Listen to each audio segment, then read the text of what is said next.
Ayan guys, so ang gagawin natin for today's video ay gagawa tayo ng dumplings, pork dumplings. Ito ang ating giniling, meron ako dito 1 kilo na giniling na baboy. Masarap kasi yung giniling na baboy kaysa yung chicken or tofu. So ayan, kompleto na guys ang ating recado. Nahiwa-hiwa ko na ang spring onion, ayan, scallions, may isang cup. 1 cup of din ito. Alam niyo guys, ang ginamit kong mushroom instead na yung dried, fresh. So na-mince ko na rin ang mushroom. Tapos meron ako ditong ginger.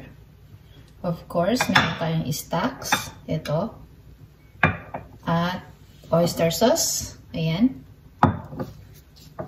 Sesame oil. At soy sauce. Ayan po ang ating ingredients. At syempre, hindi natin makakalimutan.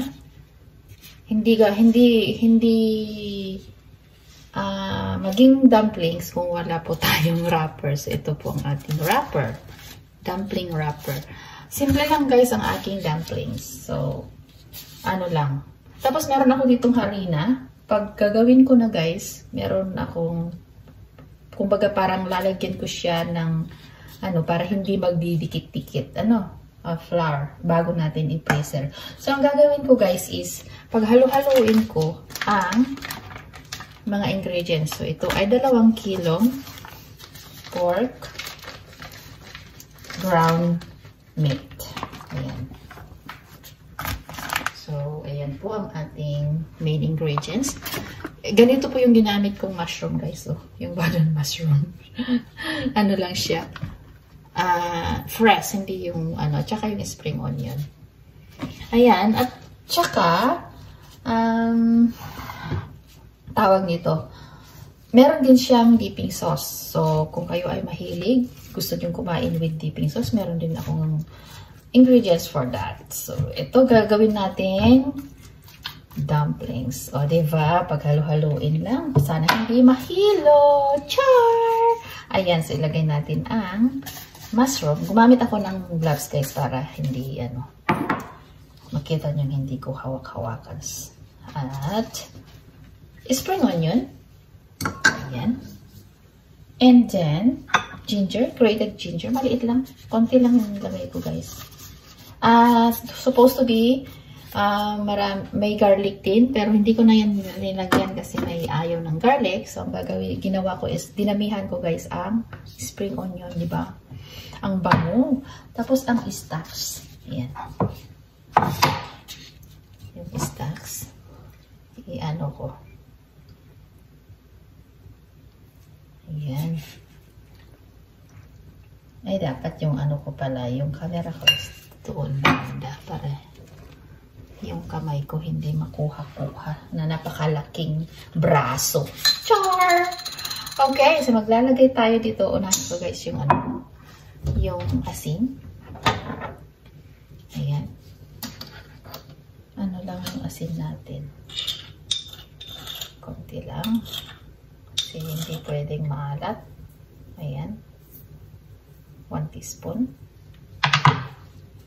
of salt. At ginger nilagay ko na, spring onion nilagay ko na, light soy sauce. Ito, light soy sauce. 4 tablespoons of light soy sauce. Ayan.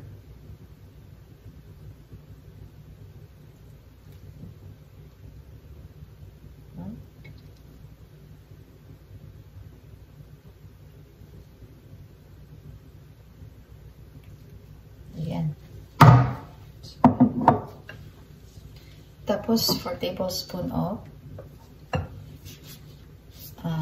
oyster. Masarap din kasi guys kung may oyster, diba? Manamis-namis.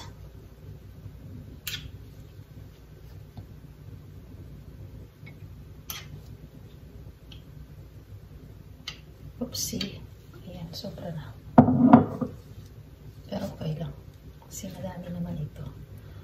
Actually, ito guys ay more than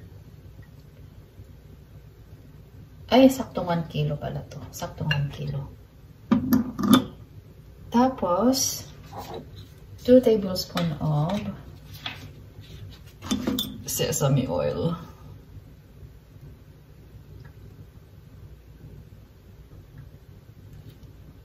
Ayan. So, halo natin lahat ng mga ingredients. Ay, naihalo. Nailagay na natin. Sorry po. Ayan. Paano ba kayo guys gumawa ng dumplings? Ito usually gumagawa ako talaga ito ng dumplings. Instead na bibili ako, gagawin ko na lang siya. Kasi mabilis lang naman. Pati yung anak ko,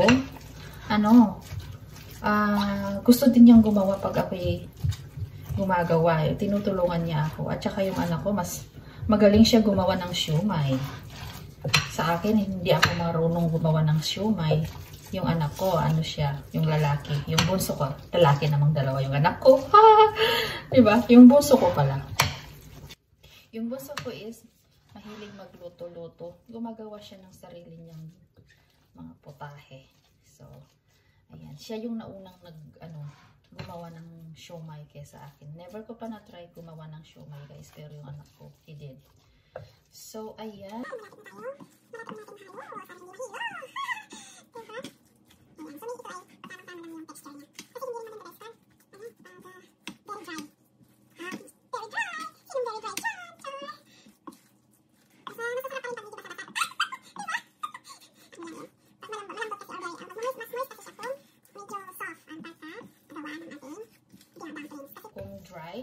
Ay, mas dry pa kesa dry na wala na. Char. And guys, so ready na. Pwede na tayong magbalot. So, meron pa pala akong sasabihin dito or since hindi ko pa ito lulutuin guys, pagkatapos ko nitong mabalot, ay ilalagay ko muna sa freezer kasi hindi pa namin ito kakainin. So, instead na, bibili ako, gagawin ko na lang, tapos i-stock ko sa freezer. And then, anytime pag gusto namin kumain, magluluto lang ako. So, meron ako ditong, tawag nito, sekreto ng dipping. So, usually guys, diba, pagkakain tayo ng dumplings, meron tayong dipping sauce. So, ang ingredients ng dipping sauce ko ay sesame oil, at saka yung seed, kung gusto niyo yung sesame seed pwede din yun. Depende sa gaano kadami ang gusto niyo yung sauce or dippings. So, ang measurement, meron ako ditong fish measurement. Depende na sa inyo kung ano yung gaano kadami. Right? Ang gagawin niyo. So, half teaspoon or tablespoon of sesame oil, half teaspoon of sugar, 1 tablespoon hot water, panglimog lang ba? Pang-stir para hindi siya dry. 2 tablespoon of soy sauce, same, 1 teaspoon rice vinegar, 1 teaspoon chili oil, at minced garlic. Pero depende po sa inyo guys kung meron kayong ayaw doon na mga para sa dippings, pwede rin yung hindi ilagay or just make your own dippings kung ano yung gusto nyong ilagay. So ayan guys, ready na tayong magbalot. Ito po ang ating wrapper. Ito. So since kailangan ko ng little flour, ilalagay ko siya dito. Ganyan. Para hindi sila magdikit-dikit. And then, ilagay ko dyan sa plato. And then, saka ko i-freezer. So, ayan guys. Let's try.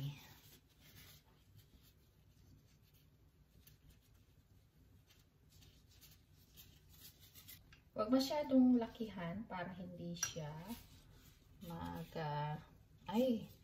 pangdikit. Hindi na ako gagamit ng guys. Hindi na ako gagamit ng egg white dito. Gagamit na lang ako ng tubig, pandikit. Ganyan And then, ganyan lang. Depende sa Ako kasi mano-mano guys. Mano-mano ang paggawa ko. Kaya hindi siya maganda. Pero okay na din. Ganyan.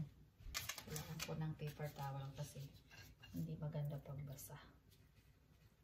Basa. Masarap ba ang basa guys? Sorry. Lang ako. Pampaano ko lang to. Ayan. So, yung 2 option kung anong gusto nyong, paano nyo lutuin. So, ito ay pwedeng i-stir fry, pwedeng steam. Alin sa dalawa ang gusto nyo. Masarap kasi ang i-fry guys. Pero yung fry na hindi nag-aano ng mantika ha. Ang pagpa-fry ko dito is, di ba frozen na siya. Hindi ko siya i-defrost. Iluto ko siya na frozen. And then, painitin ko lang yung frying pan. Lagyan ko ng konting olive oil or oil. Any kind of oil na meron kayo. Tapos, ilagay ko na yan, na frozen ha, frozen. Ilagay ko sa pan, or frying pan. And then, pag, medyo na fry na, konti. Lalagyan mo ng tubig para maluto sa loob. Takpan. And then, pag kumulo na, medium heat mo lang. And then, hanggang yung tubig. Maibos or mawala yung tubig niya. Siyempre, naluto na rin yun, di ba?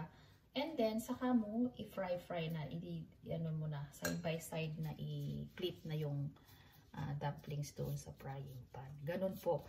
At, pwede mo ring lagyan ng spring onion o sibuyas. Yes. Masarap din yun, guys, kung lagyan ng sibuyas. Pwede ring hindi, kasi since meron naman na yung dippings. O, ganyan lang, guys. Very simple. Laki na yan. Sa store yan, guys, yung pang negosyo, malalaki na yan. Kalahati lang siguro. Nagawang homemade dumplings. Ganyan. Then, lang. Pag i-frozen na kasi, guys, ilagay sa freezer. Na yan? Matigas na talaga yan. Hindi na yan maghihiwalay. So, kahit basta lagyan mo ng ganito. Hindi na yan maghihiwalay. Dikit na yan hanggang forever. O, diba? Sana all my forever.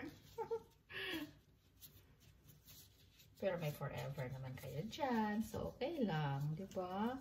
Masaya ang may ka-forever. I mean, may kasama. Basta dikit-dikit lang. Ayan. Pag dikit na yan, forever na yan. Hanggang maluto. Hanggang kainin. O, diba? Pag hindi kasi lagyan ng tubig, guys, or like yung something na pandikit, sigurado yan. Tao nga, di ba? Pag hindi lagyan ng yan, talagang maghihiwalay. Char!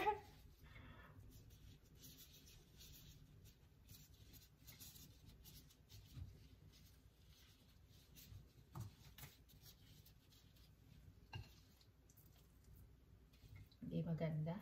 Pero di bale na. Kagaya ko rin naman ito. Dikit-dikit mo lang. Ganyan muna. And then, ganyan. May design din to, guys. Kung gusto nyo rin, bili kayo ng yung parang igaganyan mo lang. Ilagay mo itong dumplings, karne, and then i-flip. Tapos na, hindi ka na magmano-mano. Pero dahil wala tayong doon, guys, hindi mano-mano ganito lang. Wala. Mahilig ako, guys, na mag-try ng mga luto-luto. So, last weekend, nag-try din akong gumawa ng chicken pastil. Success, guys. Masarap. Try nyo gumawa ng chicken pastil. Masarap. Kasi yun, lang naman yun. O, never ko pa na-try. First time kong gumawa ng chicken pastil. Pero parang ako. May nakita ako. Trinay ko, guys. And then, I just cook my own, kung ano yung mga gusto kong ilagay. And, nagustuhan yung dalawa kong anak. Binaon pa nila talaga sa trabaho. Tapos, yun yung lunch nila. Ayan, di ba? Hirap din lutuin. Tsaka mas maganda pag katamtaman siya. Diba? Yan.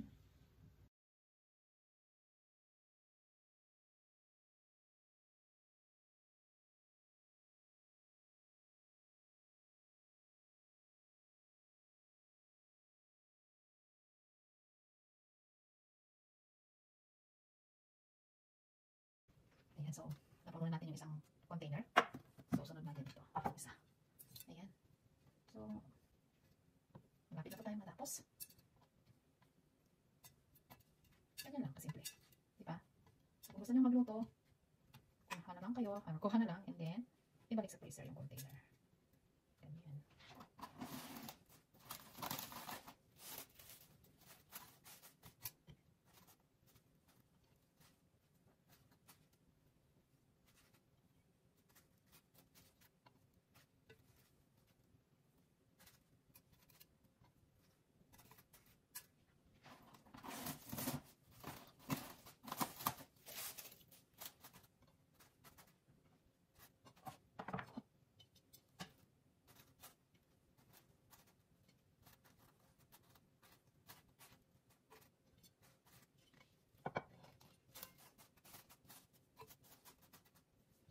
guys, tapos na. Ilagay na natin sa freezer. There you go. Ayan. So, maraming salamat sa inyong panunood, guys. Salamat sa inyong lahat. Shout out, mega loud shout out sa inyong lahat. So, salamat sa inyong panunood, sa inyong suporta. Ayan, sa aking mga subscribers. Thank you sa inyong... At, ayan. Tapos na ang ating paggawa ng pork dumplings. So, ayan, guys. Maraming pong salamat. And sana po ay nagustuhan ninyo. Please like, share, and subscribe my channel. Hawak kamay! Bye!